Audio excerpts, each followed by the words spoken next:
반갑습니다. 밖에서 전우원 씨와의 인터뷰 쭉 다 보셨죠? 네, 네, 예. 봤습니다. 예. 전우원 씨가 어제 편안한 시간에 와서 녹화를 하고 가셨어요. 네. 다만 제 의상은 왜 제가 이렇게 했냐면은 보시다가 저는 녹화하면 녹화라고 다 말씀을 드리는데 보시다가 갑자기 화면이 툭 튀면 되게 불편해하시더라고요. 그래서 제가 이제 예, 신경 써서 의상을 좀 맞춰서 입고 왔던 거고 어제 편안한 시간에 녹화를 하고 가셨는데 그 다음에 가시면서 전우원 씨가 가면서 그 엄마와의 문자 내용, 그 다음에 김함기 화백 집에 걸려있던 연희동 자택에 걸려있던 김한기 화백의 그림 또 아빠와의 문자는 이걸 다 공개하고 왔어요. 다 주고 저희한테 다 넘기고 간 거예요. 그래서 나중에 그 화면들을 넣어서 제가 인터뷰 중에는 그 설명을 못 드린 게 있어서요. 그거를 조금 같이 좀 보면서 후토크를 했으면 어떨까 싶은데 자, 유 감독 어떤 거부터 일단 집 그림부터 한번 볼게요. 집 영상부터. 예. 이게 바로 이제 연희동 전두환, 이순자 두 사람이 살았던 그 자택. 지금도 뭐 여기에 이제 이순자 씨는 거주하죠. 이순자 씨의 자택의 내부입니다. 그 주말에 방송됐던 SBS 프로그램에서는 집의 내부만 공개됐는데 오늘 뉴스쇼에서는 외부를 최초로 공개한 거예요. 저기 대문 열고 들어가면 저런 계단이 있고 그다음에 요 지하로 들어가는 문이 또 따로 있고 수영장이 있고 농구장 있고 그다음에 골프 연습장이 저는 그 골프 연습장 그림이 지하인 줄 알았더니 그게 아니라 지상의 큐브처럼 골프 연습장 공간을 또 만들어 놨대요. 거기서 이제 실내 골프 연습을 하는 것이다. 마당이 저렇게 돼 있고 궁궐 같긴 해요. 네, 저런 데 살고 싶네요. 굉장히 잘 가꿔진 정원이 있고 예, 그렇습니다. 이거를 이제 전우원 씨가 2019년에 찍어놓은 사진 안으로 들어왔습니다.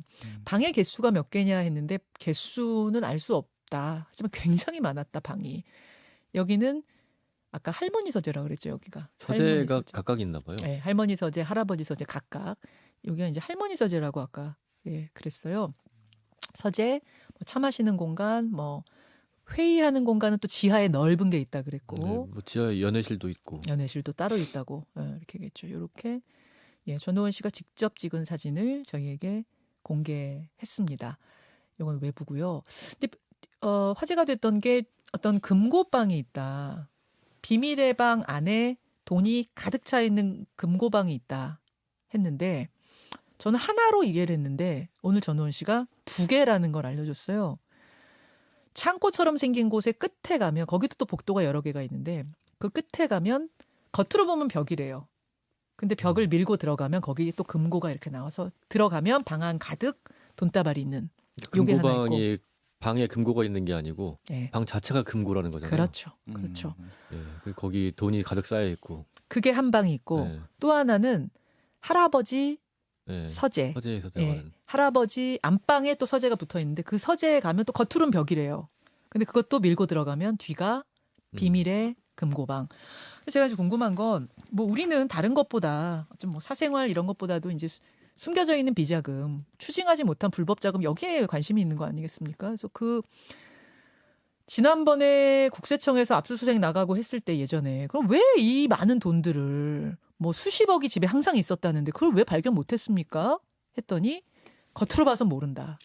벽이라서 모르고 또 그 SBS 궁금한 이야기 Y팀에서 당시에 세무조사 수색 나갔던 압수수색 나갔던 국세청 직원하고 인터뷰를 했더라고요. 그걸 들어보니까 집을 구석구석 정말 고무신 하나라도 우린 잡아 가지고 오겠다, 압수해 오겠다, 추징해 오겠다는 생각으로 갔는데 이순자 씨가 저기 저 안방에는 지금 환자가 누워 있는데 전두환 씨 환자가 누워 있는데 인권이 있지 않느냐.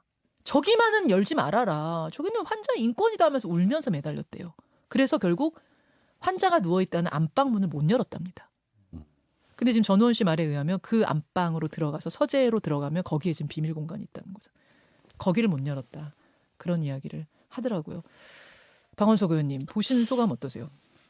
글쎄요, 뭐 그동안에 의심은 가졌지만 뭐 사실로 확인할 수 없었던 얘기인데 물론 전우원 씨 증언이긴 합니다만 상당히 개연성 있는 이제 그런 얘기잖아요. 본인이 목격한 얘기를 뭐 저런 자료와 함께 한 거여서 근데 지금 뭐 방법이 별로 없어요.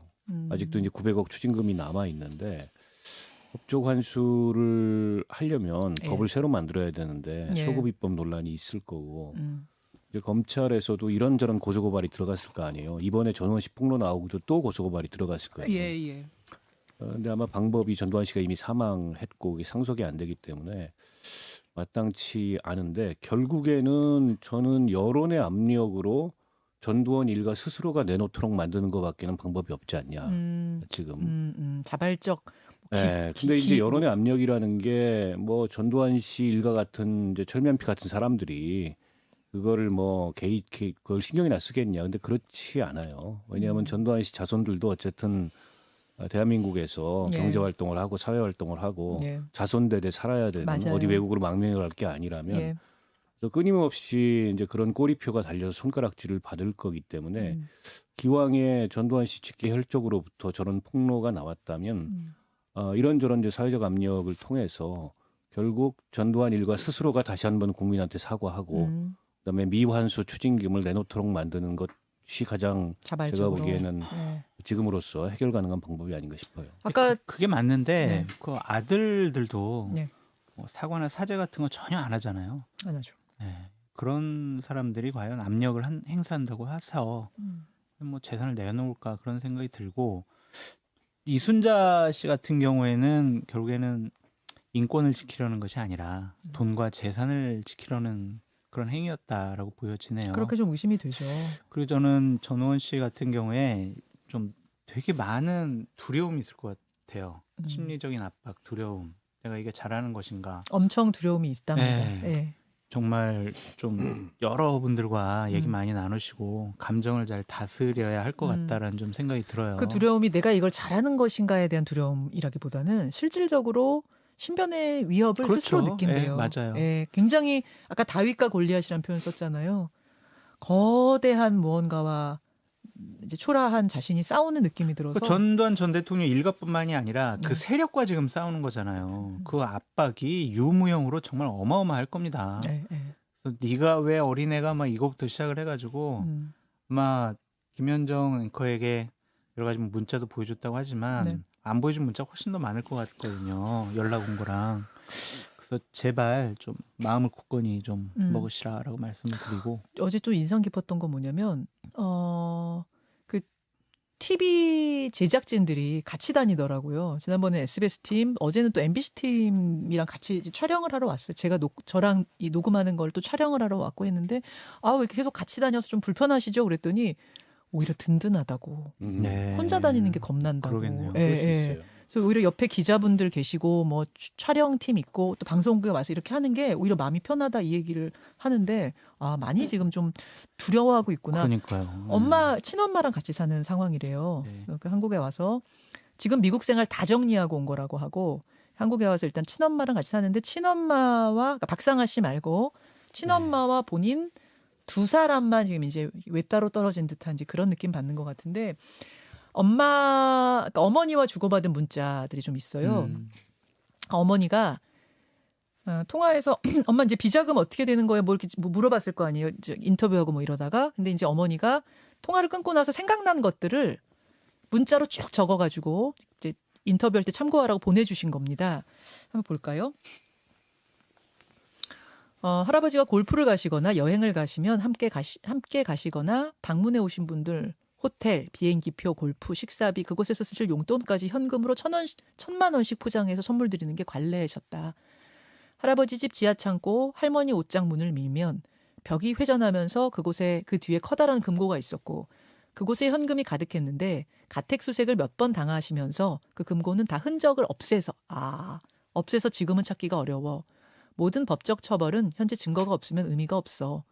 옛날 할아버지 방 서재벽에 있는 장에도 온통 현금이 가득했고 항상 비서들이 보스턴백에 현금을 몇 억씩 바꿔왔어. 김환기 씨는 우리나라에서 가장 비싼 화가 5명 중에 들어가서 모르는 사람이 없고 옛날에 경복궁 옆에서 전시했을 때 너랑 같이 구경 간 적이 있어. 우리 집에 있었던 건 파란 전문이 단색화야. 방문 2개보다 약간 작거나 비슷한 크기. 그때 당시 박물관에 있어야 하는 몇십억짜리라고 했어. 큰아빠는 할아버지께 돈을 받아 그런 예술 작품을 헤아릴 수 없이 많이 사셨다고 아빠께 들었다. 요 문자를 보내고 나서 이제 전우원 씨가 사진을 찾은 거예요. 그랬더니 정말로 그 아까 말한 그 파란 색깔 김한기 화백의 그림 앞에서 친척들이 찍은 사진이 있더라고요. 이것도 저희한테 제공을 해주셨습니다. 바로 이게 김한기 화백의 그림. 그 앞에서 가족들이 찍은 그런 사진. 방문 2개 합친 거 정도보다 조금 작다고 아까 그랬나요? 이런 그림이 수도 없이 많다. 자, 또 한번 뭐 단가요? 이게 문자가? 예. 뭐 이런 것들. 근데 이게 사실은 전우원 씨 같은 내부 가족이 아니면 절대 알 수 없는 내용이잖아요. 절대 알 수 없는 영상이고. 그렇기 때문에 어떤 증언으로서의 가치가 있는 것이고 실질적으로 저런 뭐 자료까지 가지고 있으니까. 그러니까 지금 아마 검찰에서도 전우원 씨의 증언이나 폭로를 예의주시하고 있긴 할 겁니다. 왜냐하면 비자금을 은닉하고 추징을 회피하는 과정에서 기존에 확인되지 않았던 또 다른 불법이 확인된다라면은 그게 이제 수사를 개시할 수 있는 가능성이 있다 그래요. 그래서 지금 저렇게 뭐 미술 작품 같은 걸로 돈 세탁을 그 비자금 세탁을 하거나 또 무기명 채권 같은 걸로 하거나 이런 게 이제 통상적인 방법인데 아마 이제 그런 가능성을 다 염두에 두고 있었지만 이거는 기존에 그 알지 못했던 그런 새로운 불법이다. 그리고 지금 이제 페이퍼 컴퍼니 통해 가지고 뭐 전우원 씨도 거기에 지분이 있는데 본인은 그 배당 구경도 못했다. 네, 비상장 주식이. 본인 명의로. 그리고 이제 주식도 다 박상하 씨한테 뺏겼다라는 거 아닙니까?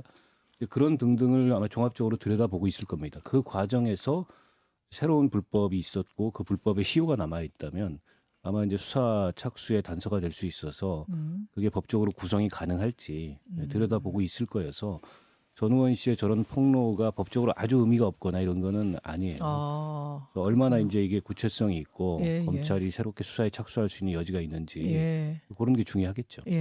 그 이제 마약을 했던 부분, 그 부분에 대해서 많은 분들이 또 지적하셨어요. 그럼 뭐 이렇게 뭐 유가족들에게 사과하고 일가에서 첫 번째 사과가 나왔다고 해서 그럼 그건 다 없어지는 것이냐?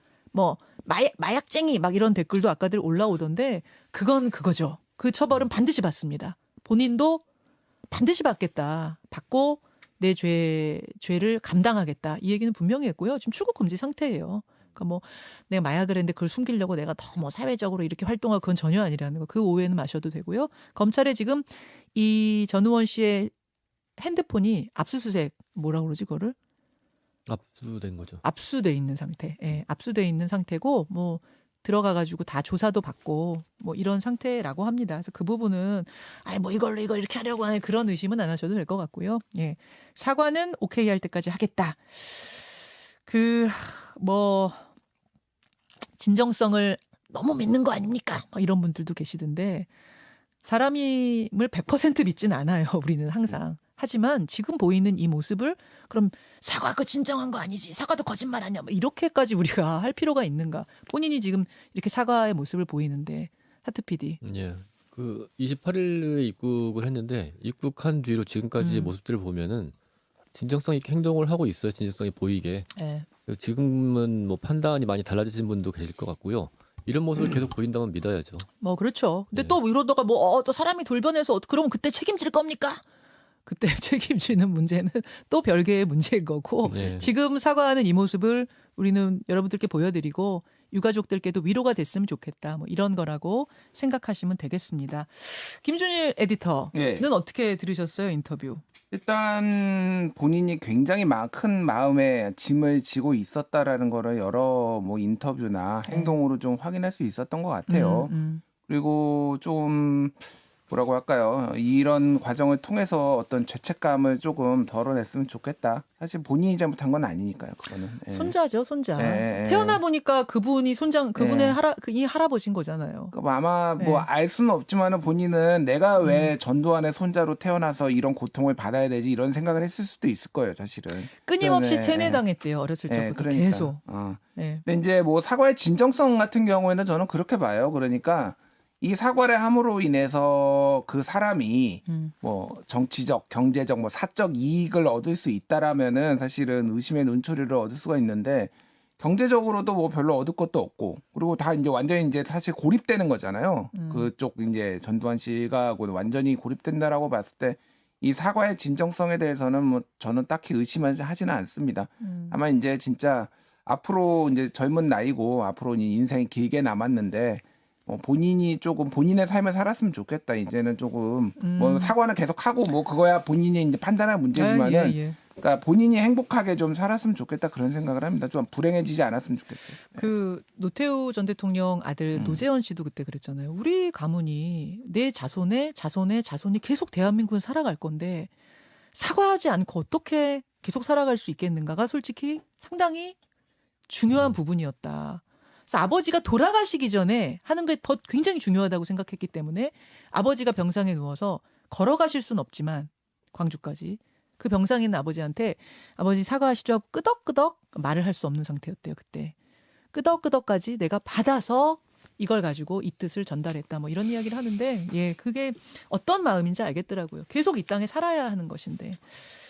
자, 알겠습니다. 추징금 다 냈냐고 물어보시는데, 예, 노태우 전 대통령 가족은 추징금을 다 냈습니다. 예.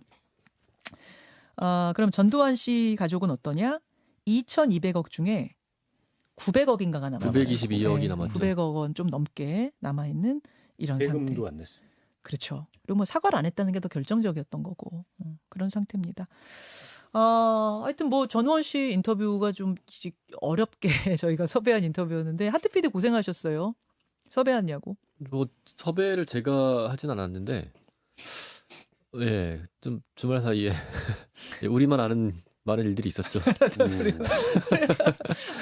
전우원 씨 섭외가 쉬운 섭외가 아니에요. 그냥 이분도 그렇잖아요 지금. 아까 말씀드렸죠. 불안하고 막 이래서 네. 접촉을 아무나 막 이렇게 하는 상황이 아니어서. 연락도 잘 안 되고 예, 의사소통도 잘 안 되고 뭐 그래서. 자, 뉴스쇼 섭외 눈물겹습니다. 얘기 들어 그 얘기 다 하면 책 한 권이에요. 고생하셨습니다. 예, 고생한 것 같습니다.